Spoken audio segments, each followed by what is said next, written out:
અમદાવાદના જીએમડીસી ખાતે વિચરતી વિમુક્ત જાતિઓનું મહાસંમેલન યોજાયું, જેમાં મોટી સંખ્યામાં લોકો ઉપસ્થિત રહ્યા. સાથે જ મુખ્યમંત્રી ભૂપેન્દ્રભાઈ પટેલ પણ હાજર રહ્યા.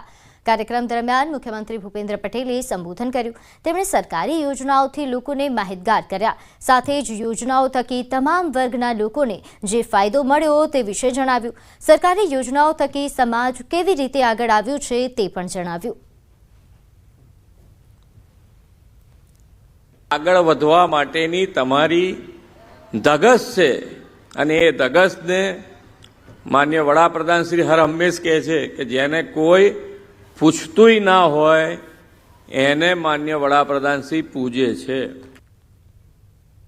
અમદાવાદ શહેર આગામી નવેમ્બર અને ડિસેમ્બર મહિનામાં ઉત્સવોના રંગમાં રંગાઈ જવાનું છે. અમદાવાદ મહાનગરપાલિકા દ્વારા નવેમ્બર મહિનાથી national book fair, food festival તેમજ દેશનું પહેલું મ્યુનિસિપલ લેવલનું એટલે કે પાલિકા લેવલનું સ્ટાર્ટઅપ ફેસ્ટિવલ યોજાશે.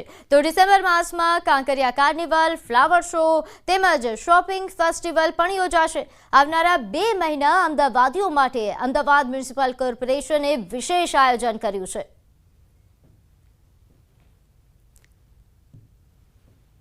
લાભ પાંચમ પછી લગભગ 10 નવેમ્બરથી 20 નવેમ્બરની વચ્ચે અમદાવાદ મહાનગરપાલિકા દ્વારા વિવિધ ફેસ્ટિવલોનું જે આયોજન દર વર્ષે કરવામાં આવે છે, એમ આ વખતે પણ આપણે વાત કરીએ કે નેશનલ બુક ફેર એટલે બુક ફેરનું આયોજન, ફૂડ ફેસ્ટિવલ કે અમદાવાદના જે નગરજનો છે એ પણ આપણે વાત કરીએ કે ફૂડના જે રસિયાઓ છે એમને એક જ જગ્યા પર અલગ અલગ વાનગીઓ મળી શકે એ માટે ફૂડ ફેસ્ટિવલ, કંપનીઓની અંદર તેને ઉપયોગી થઈ પડે એ સ્ટાર્ટઅપ ફેસ્ટિવલ પણ મહાનગરપાલિકા આપણે કરવા માટે જઈ રહી છે.